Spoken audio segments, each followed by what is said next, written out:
भैया मूवी के सबसे आइकॉनिक सीन में भी मिस्टेक ढूंढ दी है मैंने। यहाँ पर कटप्पा जैसे ही बाहुबली को तलवार मारता है उसका मुंडी देखो कॉन्स्टेंटली सीधा दिख रहा है ना, वो ऊपर नीचे बिल्कुल भी नहीं, बिल्कुल सीधा दिख रहा है। लेकिन अगले ही पल जैसे ही कैमरा एंगल चेंज होता है उसका मुंडी नीचे की तरफ हो जाता है। भाई आप लोग ये कमेंट मत करना कि वो पहले ऊपर दिख रहा था बाद में नीचे दिख रहा होगा, नहीं ऐसा बिल्कुल भी नहीं। क्योंकि नहीं मतलब इसे कैसे पता कि ये मास्क किसी लड़की का ही है? मतलब ना ही मास्क में कोई बिंदी लगी हुई है, ना ही ऐसा जो उसमें कोई हिंट है जिससे पता चल सके कि हाँ भैया लड़की का ही है। तो ये इतना क्लियर कैसे है भाई?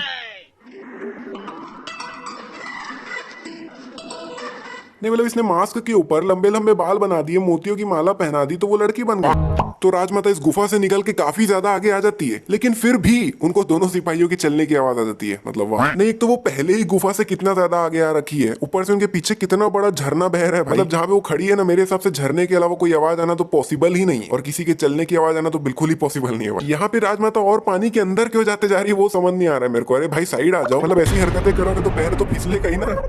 अभी बाहुबली का सिर ढका हुआ है, लेकिन अगले ही पल उसके सिर की टोपी तो उतर गई है। चल तना तनी में उतर गई होगी भाई, क्या दिक्कत है। लेकिन फिर दूसरे एंगल से देखने पे टोपी तो चढ़ी हुई है।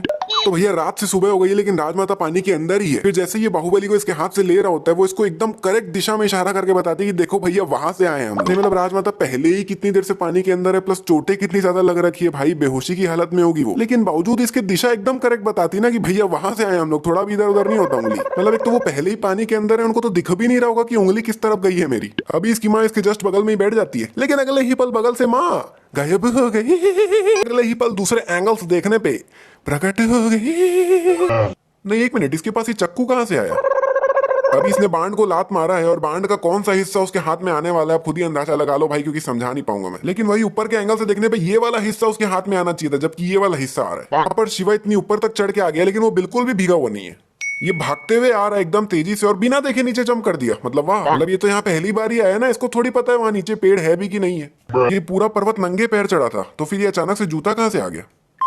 ओ भाई ये तो बिल्कुल वैसा ही मास्क पहन रहा है जैसा शिवा को मिला था। ओहो ये सब भी वैसा ही मास्क पहन रहे हैं। ओ भाई मास्क तो इसने भी वही पहना है। यानी भैया कुल मिला के बात यही है कि मास्क सभी के सेम है, चाहे लड़का हो या लड़की। अब भाई बंदे की जैसी नियत थी उसने वैसा बना दी, अगर वो चाहता तो बॉय कट करके लड़का भी बना सकता था। लेकिन मैं अभी भी यही सोच रहा हूँ कि मास्क तो सभी के एग्जैक्ट सेम है, तो इसने एकदम एग्जैक्ट दिखने वाली लड़की कैसे बना लिया? और इमेजिन भी बिल्कुल एग्जैक्ट किया था ना, मतलब जैसी दिखती है बिल्कुल वैसा ही, 1% का भी फर्क नहीं। मतलब भाई इसने सिर्फ अपना पंजा ही अंदर डाला है, लेकिन फिर वही अंदर से देखने पे इसका तो पूरा का पूरा हाथी।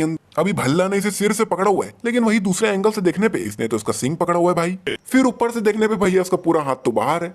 ये पानी से तैर के आता है और काफी देर तक पानी में रह रहे ही पेंटिंग करता है उसके हाथ में, और पानी से एक बार भी अपना मुंडी बाहर नहीं निकालता है। तो ये इतनी देर तक पानी में सांस कैसे लिया भाई? और ये एक बार जो बनाना चालू करता है बिना रुके पूरे हाथ में एक ही बार में पेंटिंग बना देता है। लेकिन बाद में उसका हाथ देखने पे ये तो 2 कलर से बना हुआ है भाई, जबकि इसने एक भी बार कलर तो चेंज किया ही नहीं। मतलब लिटरली बंदा इसके ऊपर बैठ के चिल मार रहा है और इसको कोई खबर ही नहीं है। वाह। अभी देखो इसने अपना लेफ्ट हैंड कैसे रखा हुआ है, लेकिन अगले ही पल मतलब यहाँ पे मेरे को लगा कि लो जी भैया हो गया। अभी ये अवंतिका से काफी ज्यादा दूर आके गिरता है, लेकिन वही दूसरे एंगल से देखने पे भैया ये तो बगल में ही आ जाता। लेकिन भैया इसने तो देखा, आपने गौर किया कि नहीं पता नहीं, लेकिन बाहुबली के साइड से एक जन भागते हुए गया और पीछे कहाँ निकल गया पता नहीं भाई। बंदा मुंह के बल जाके गिरा था, लेकिन दूसरे एंगल से देखने पे इसका मुंह तो ऊपर की तरफ है भाई।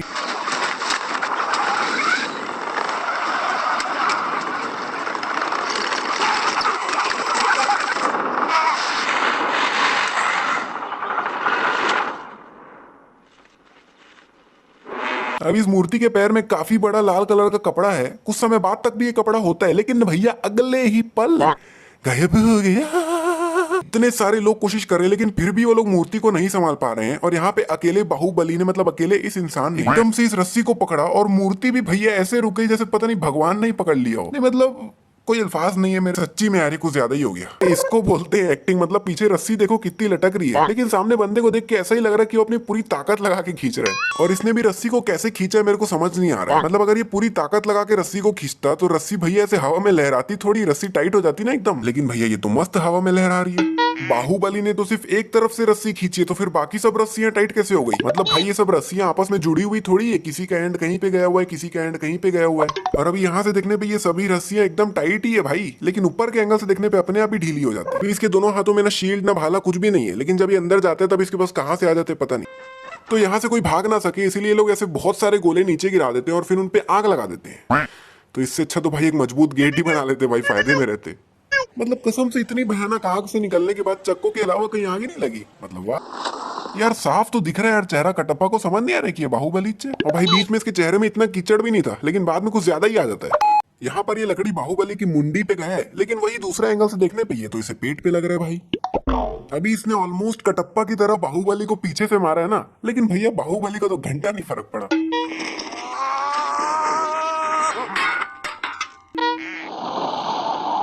अभी देखोगे तो ये कपड़ा ही नहीं जला और इसके पहले ही ये लोग जल गए। मतलब भाई कपड़ा तो जलने दो।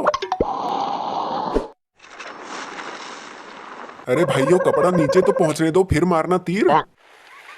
ये दे, पूरा कपड़ा तो हवा में ही जल गया, तो फिर मतलब ही क्या हुआ।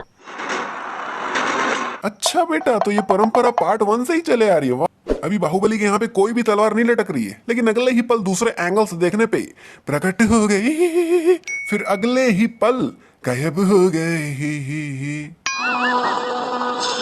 और भाई ये दोनों क्या पीछे चुंबक से चिपके हुए थे क्या?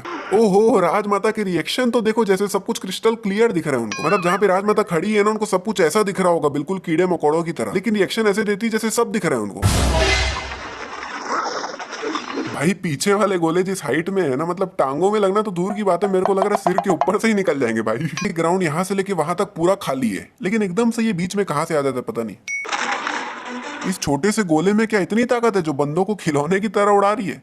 और बाहुबली ने इस गोले को रस्सी के सहित ही फेंक दिया था, लेकिन अगले ही पल भैया रस्सी तो है ही नहीं यहाँ पे। भल्ला ने एक बहुत बड़ी गलती की। मतलब उसने अगर ये गलती नहीं की होती तो आज वो शायद पूरे हक से महेशमती के सिंहासन पर बैठा होता। मतलब यहाँ पर भल्ला ने अपनी पूरी ताकत लगा के इस हाथी पे जोरदार मारा है, जबकि भल्ला ने इस हाथी पे मारने की जगह इसके थोड़ा ऊपर सीधा इसको मारना चाहिए था। मतलब अगर भल्ला सीधा इसी को मार देता तो या तो वो ऑन द स्पॉट सीधा ही मर जाता, या तो वो बहुत भयानक जख्मी हो जाता, और फिर जब वो जख्मी होकर नीचे गिर भी जाता तब उसको मारना कोई मुश्किल काम रह भी नहीं जाता। तो ये है अपना वन एंड ओनली बाहुबली। लेकिन अगले ही पल, ये कौन है भाई? फिर अगले ही पल वापस से आ चुका है अपना वन एंड ओनली